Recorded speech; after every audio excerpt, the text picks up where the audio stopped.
It's Red Eye Radio. Gary McNamara and Eric Harley talk about everything from politics to social issues and news of the day. Whether you're up late or you're just starting your day, welcome to the show. From the Uniden America Studios, this is Red Eye Radio. And he is Eric Harley, and I'm Gary McNamara. Good morning. We are Red Eye Radio. Yes, we are. Good morning. Thanks for being here on this Monday, July 17th. 18 years and 2 days we've been working together. Yes. 18 years and 2 days.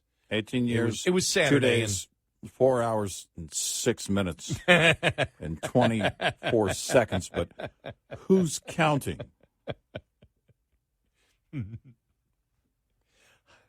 I can still remember it was a little bit, maybe over a month working with you when you probably thought to yourself, what the hell have I gotten myself into here? This guy's losing it over there. The new guy is going to have his head is going to explode. That's probably what's going to happen before the show's over. And it was when Tom DeLay in Texas, after conservatives, this doesn't happen much anymore, after conservatives were screaming about the fact, because Republicans had control of Congress. And the conservatives like, you've got to cut. You cannot do this. And Tom DeLay came out and said, we have cut. There is nowhere to cut in the budget. And conservatives need to stop complaining because there is nowhere to cut. Yeah. And that's when I came in that night and saw that. I think I had seen it while we were sitting together, and I just lost it at that point. I left the studio briefly, not because I was overwhelmed, but I was looking for the defibrillator in the building. Just wanted to make sure I had a clear understanding of where it was.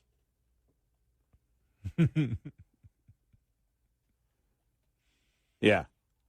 It's crazy. You've been through a and lot. Then through a lot in 18 years. Several weeks later, Katrina. Katrina hit, That was crazy. Then a month after, what was the one that hit in Houston? Rita hit, yeah. Yeah. I remember that one because Rita was the one where people were coming up I-45. Yeah. And we were talking to people that were in their cars. There was at one point there was a traffic jam. I don't know where that was. Yeah. But it was just a steady stream of people leaving the Houston area, headed north to get out of the way of the storm. And there were people that were running out of gas along the way. And they had other people delivering gas basically to them. How would that work with EVs? Oh, wait, it wouldn't. Well, since you have brought up climate change, let's play the audio cut here that we didn't get a chance to play here. All right, what do you got? From the vice president at the Investing in America conference last Thursday. Here we go. And so we set an ambitious goal to cut our greenhouse gas emissions in half by 2030 and to reach net zero emissions by 2050. The investment we are announcing today will help us to achieve these goals, and it will do so much more. Because think also about the impact on not only the local economy, not only on an investment in the entrepreneurs and innovators from and in the community, think about the impact on something like public health. When we invest in clean energy and electric vehicles and reduce population.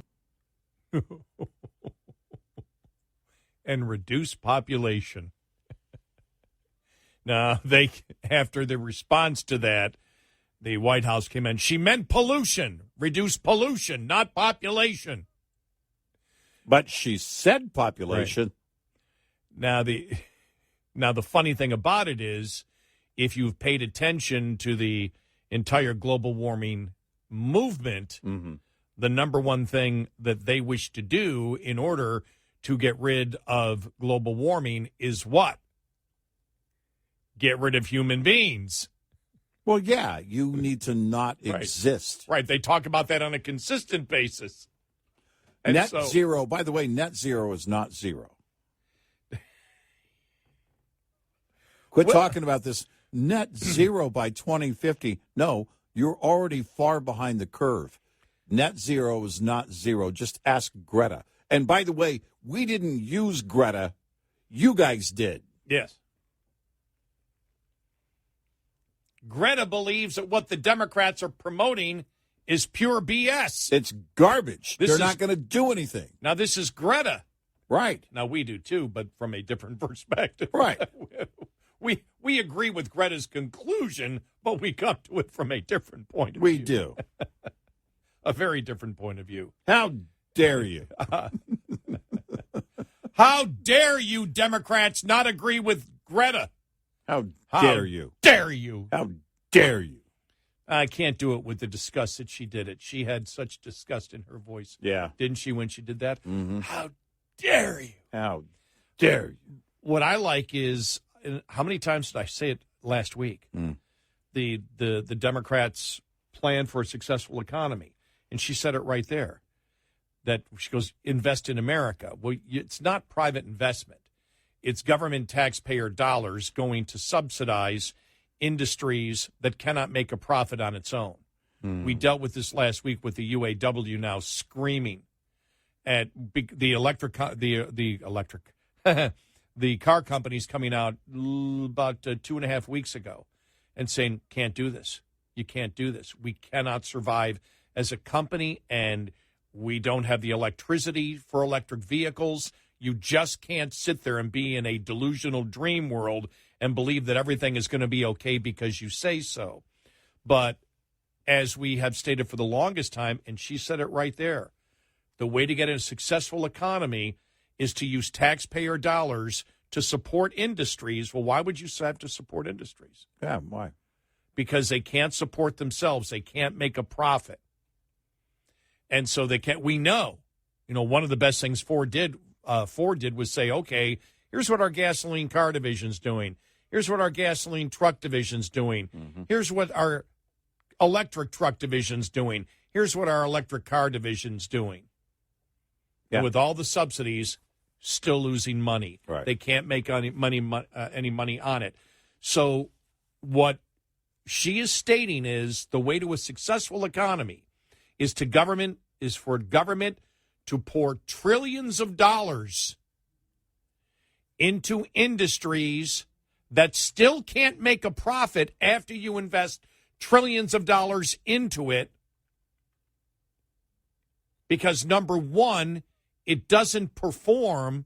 The performance and consistency is not there for the consumer. Therefore, the consumer, by the masses, don't want it. Mm-hmm. The rich, hey, it's a nice second car, a nice toy thing I can show other people, but it's certainly not practical for what people who can only afford one car in their family. It's not practical for what they want to use it for.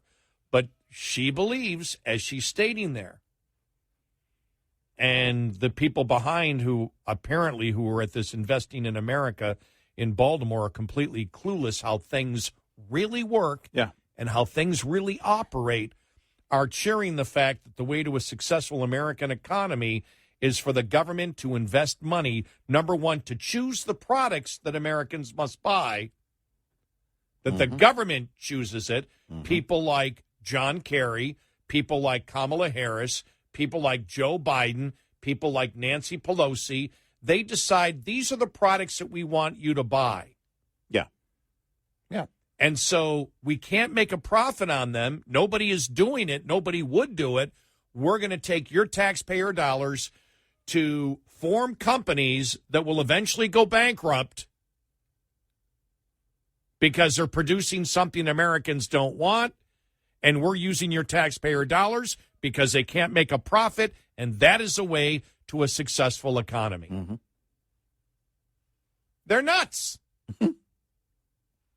And it's over and over again, we've demonstrated how the real agenda is about what they have been talking about out loud for many years, for decades, nationalizing energy. And what you have to do is you have to drive out the profitable private sector. And you do that through regulation. Under my plan, a cap and trade, electricity rates would necessarily skyrocket. You regulate them. Let everybody know that's what Obama said. In 2008. When you just throw that out, it seems like you're saying it. Mm-hmm. Well, that's an Obama quote. Yeah, anybody knows that I wouldn't ever say that. Yes. And so the entire thing has always been about nationalizing energy, controlling not only the capital from large chunks of the economy, healthcare, energy, but also controlling the means of production. Right. And that's exactly what you get when you call for this, and under the guise that they're saving the planet. The ultimate argument, the planet is going to die if you don't let the government take over. That's the ultimate argument, isn't it? It is. It is the sandwich board, that used to be on the streets of, New York, where the guy, the sky is falling, the world is ending. Well, what do? You take the most extreme thing, not just one thing, everything. The planet is dying, and it's not going to be saved unless you let us take over. And that's exactly what the play has been all along. So we do have a Chicken Little government, don't we? Yeah. The sky's falling, the sky's falling. Right. And now you have the political will being built over the years to the extent that, and here's the thing, too. The OEMs don't have a choice. When regulation starts moving in that direction, they have to comply, even if it costs them money. And this has been going on for decades. The CAFE standards, the industry fleet average of fuel mileage for each OEM. Toyota didn't make a dime off their Prius for years. Oh, remember the Prius? Oh, remember hybrids? I'm old enough to remember hybrids.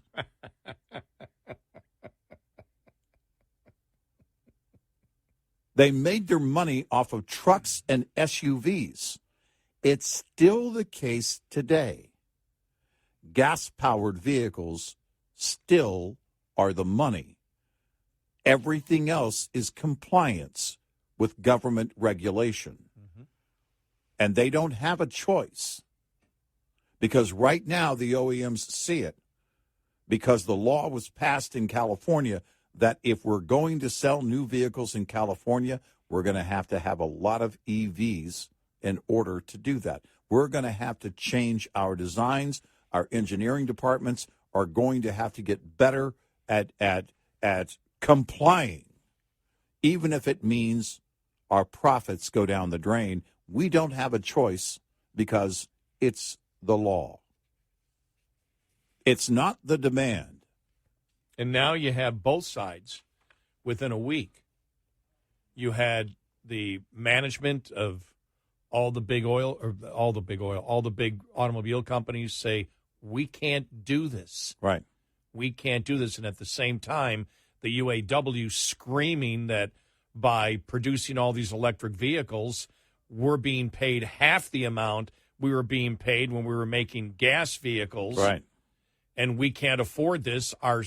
And so we need government subsidies to pay us more, right, because you have no negotiation with your own company, right, to negotiate better contracts when you can't make money on the products you're producing. Again, a huge chunk of the economy, the automotive OEMs.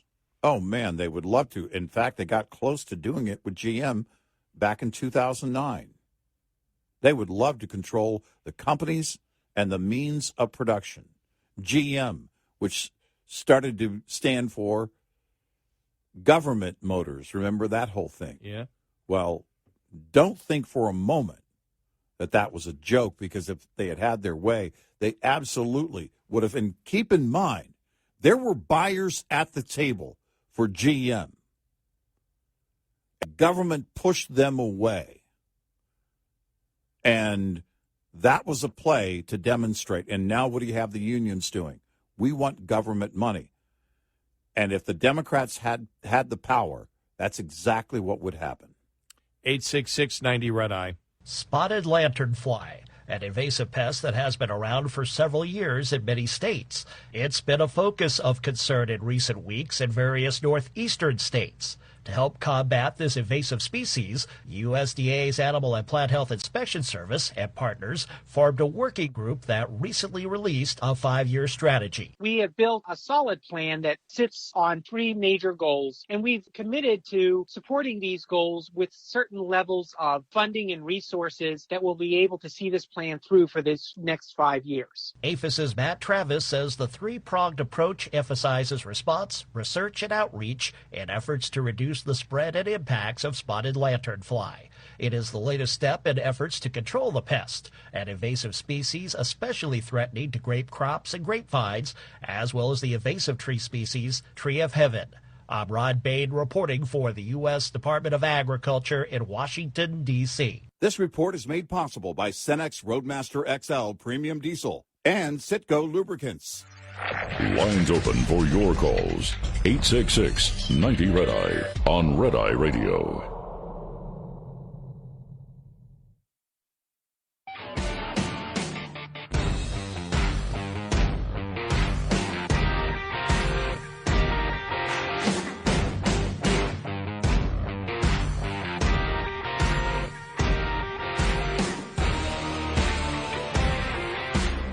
Hey, it's Red Eye Radio. He's Eric Carly, and I'm Gary McNamara. By the way, one thing I just, and I'm glad National Review called them out. Since when did the Pentagon become a chapter of Planned Parenthood? The Pentagon trying to make the case in Democrats that if they can't have abortion tourism for the and transgender surgeries and everything else paid for the taxpayer for the military, that all is doomed, that the military basically can't operate. What a line of crap. Yeah. That the readiness will not be there of the U.S. military unless they get this. Garbage. It's just... That's garbage. Garbage. And they make a great point.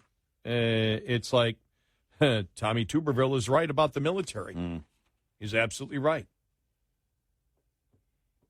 Because Tuberville has become the public enemy number 1 for blocking all military promotions and nominations over a Pentagon policy that could have been drafted by a committee of Planned Parenthood, NARAL, Pro-Choice America, and AOC. The Pentagon is funding abortion tourism for troops in case they found themselves behind enemy lines. Oh, that's stationed in a state that has significant post-op restrictions on abortion. In a June 28, 22 memorandum, the Department of Defense, they said the Dobbs decision would have significant implications for the readiness of the force. Note the audacity here. The claim isn't that Dobbs would have a marginal or barely detectable effect on readiness, but it would have been dubious enough, but significant use. The Pentagon then issued another memorandum saying that Dobbs has readiness, recruiting, and retention implications for the force. It's as if we won't be able to deploy, say, the 1st Armored Division in response to a crisis in Europe because the legendary division based in Fort Bliss, Texas, has been too hobbled by the Texas heartbeat bill. Oh, yeah. What? Wow.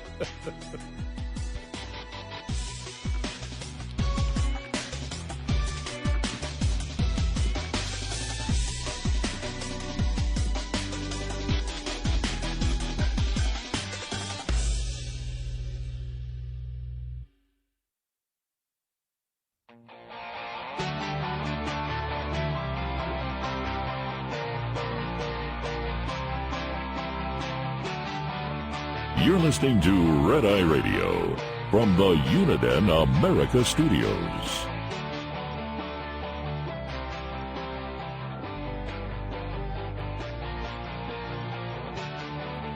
It's Friday Radio. You could say he is Eric Carly, and I'm Gary McNamara, 866-90 Red Eyes. So here we go. San Francisco's downtown is never going back to the way it was. San Francisco, California-based tech CEO Mark Benioff says the city will never go back to the way it was before the pandemic, advising city's officials to convert old office space into housing and hire more police. In just 3 years, the pandemic forced companies to rethink how their workforce conducts business, stripping away the crowds and bustling environment metropolitan areas like San Francisco, California were known for having. Now, as some things return to normal, many workers who commuted to San Francisco continue to work remote, and the Golden City is struggling to keep businesses intact, leaving many businesses and buildings vacant. The Associated Press reported that office vacancies in San Francisco were 24.8% in the first quarter, more than 5 times higher than pre-pandemic levels and well above the average of 18.5% for the nation's top cities. You look at the real estate market, there's another related story coming out over the weekend about the decline in the real estate market in San Francisco. According to one real estate CEO, it was once of course, San Francisco was once the crown jewel, right? Mm-hmm. And now you have several huge hotel owners that have given back the keys to the lenders. Mm-hmm. This kind of implosion isn't going to be turned around anytime soon. It is a massive decline for very fundamental reasons. And when they are fundamental reasons like the rise in crime, the reluctance, the refusal to do anything about that crime, and you see these companies and then COVID hits and then everybody's working from home, then all of a sudden we're not coming back. And in the IT world, that still is the conundrum, because you have the major tech companies saying, nope, everybody back on campus. And then the IT workers are going, well, we can go elsewhere. We can find a job and work from home tomorrow and get great pay for doing so. So that's kind of their conundrum. You combine all of these things, and the retail establishments that has employees that are afraid to go to work in these areas, and they're leaving. This costs these companies tons of money to leave. It's not a simple thing to do. It's expensive, but it's better than staying. And as we have been saying, at some point, you can't afford to stay, and this is exactly what's going on. Let me ask you this. With a lot of these tech companies where, again, these employees are saying, we're not going to come back. We're not going to come back. Because I don't know the potential of AI, but is that one thing that tech companies now, because tech companies are into tech, that they're looking and saying AI can replace these people? If they're not, because the tech companies want them in there for some kind of reason. Yeah. There's a reason. It's not just, well, this is out of spite. They view that people are more efficient and productive. They might have been initially at home for the first couple of months of COVID. Remember, we talked about that. I think, I think productivity was down by 1%, like 3 or 4 months into COVID. But they found that the savings, because you weren't using, the same thing at the company, made it so overall you were more productive. But that ended at some point for many businesses. Where they said, okay, long term, the productivity isn't there. Well, it's not just about productivity with tech companies. It's proprietary issues. Hillary Clinton's server. We don't want you operating off campus because so many proprietary issues. And if you think a great point. No, Apple, Google, and these major tech companies that want The reason they built the campuses the way they did, where they had they had laundromats, they had free meals, they had all of these things, because it was, from the outside looking in, that's an incentive to actually make them more productive. While they may take a few minutes off during a break, that break is needed and gets them geared up for the creative process on the other side. That's not the reason from the inside. The primary reason is because you want everything kept within your four walls, because the proprietary issues become very real, especially when you talk about the differences. And I mean, if you own an Android phone and somebody that's close to you has an iPhone, all of the proprietary issues. Anybody paying attention knows of those. But now think about how the engineers design those and what they're looking at putting out in the future. Apple has led the way for the longest time, but other companies that compete with them don't want anyone looking in. There's actually these stories that have come out where in the tennis shoe world, the Adidas versus Nike, when they would have a prototype that was available, the competition would always want, and this is the same with OEMs and everything else, they want their eyes on it. They would love to get a picture of the prototype of whatever it is. When you're operating off campus in the IT world, you're Hillary Clinton using a server outside the protected walls of their campus. Mm-hmm. And that's exactly what they're looking to protect. Other companies have that any company has that to a certain extent. But it's especially true in those that not only build the applications that we all use on the phones or whatever device, it's those that are building the actual devices, the hardware as well. And when you consider all of that, it becomes extremely difficult. That conundrum is going to be in play for a long time. Well, I think my point's still valid, though, about AI. Mm-hmm. Does that make management more? Yeah. If it's not just a productivity issue, if it's more proprietary than productivity, does that even give management a greater incentive to say, you're going to be replaced with AI? We've already replaced tech people with AI. Because AI is also proprietary. There's different forms of AI. Elon Musk has his new his new venture into AI, or it's not new, but his venture into AI. And all of these things, who was it? Ashton Kutcher tweeting about this new AI that he's on board with. And those proprietary issues within that probably right now are more sensitive than anything, because that's what they believe will lead the way.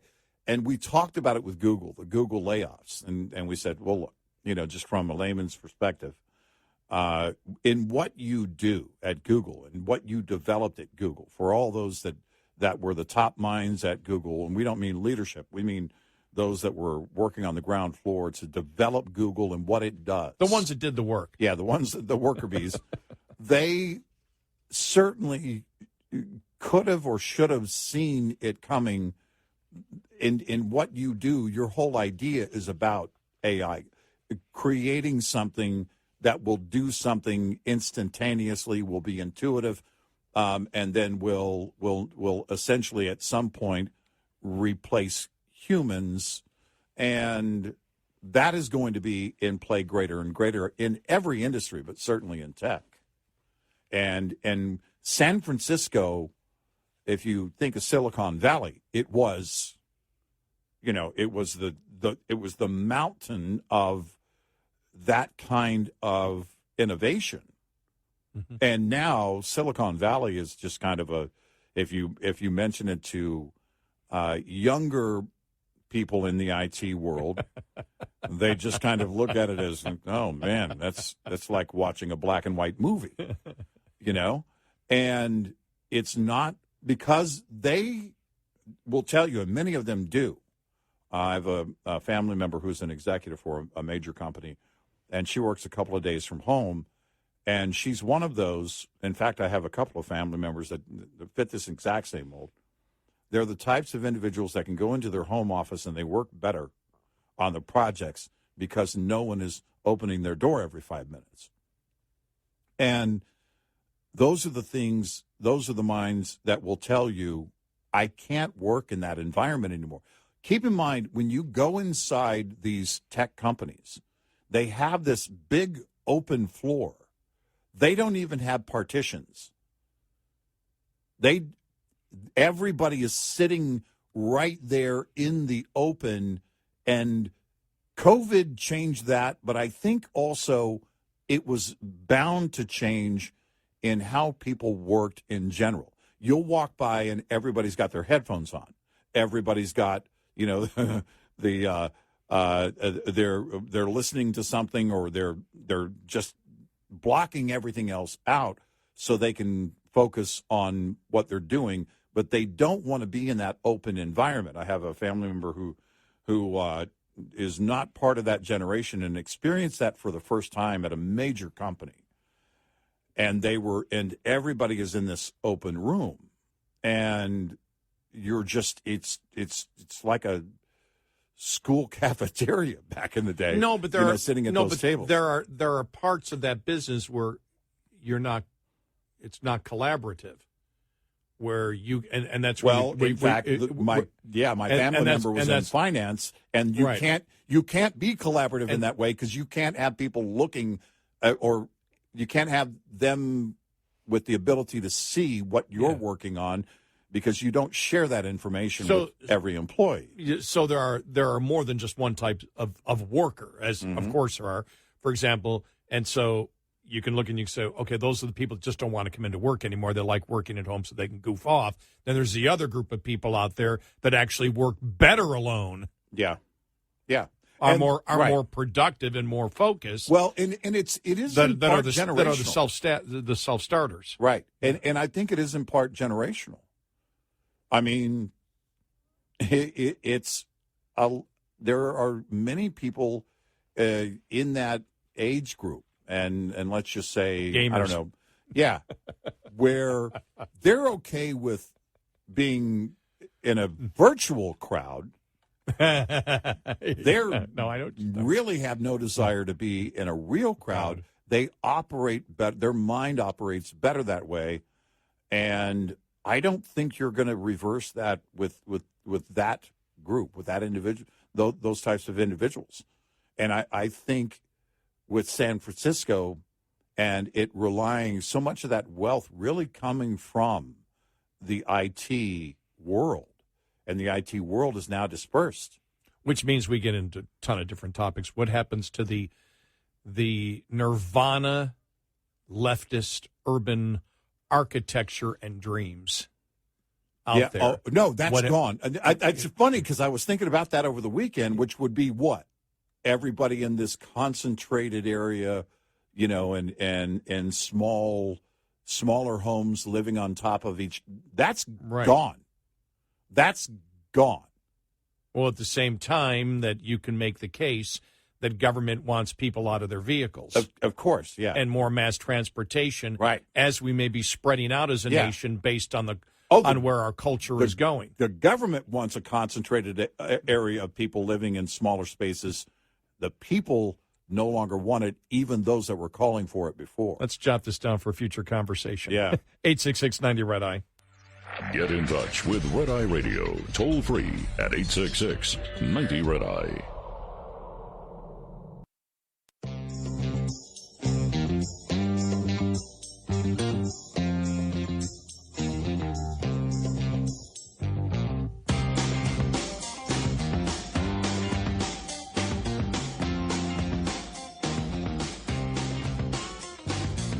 It's Red Eye Radio. He's our Carly, and I'm Gary McNamara. Well, failing to resolve the dual strikes of the Writers and Screen Actors Guild in Hollywood will lead to devastating effects, if not settled soon. Chairman Barry Diller said in an interview on CBS's Face the Nation on Sunday. He's a former Paramount Pictures CEO, predicted a domino effect should the dual strikes not resolve quickly. These conditions will potentially produce an absolute collapse of the entire industry. Wow. Yeah. Well, is it going to be decentralized? I think it's a very good possibility that it could be. Because, quite frankly, if they can't make profits, and look at all the projects they've been cutting over the last year or two at all the studios, there's no doubt they're in trouble. This is Red Eye Radio on West.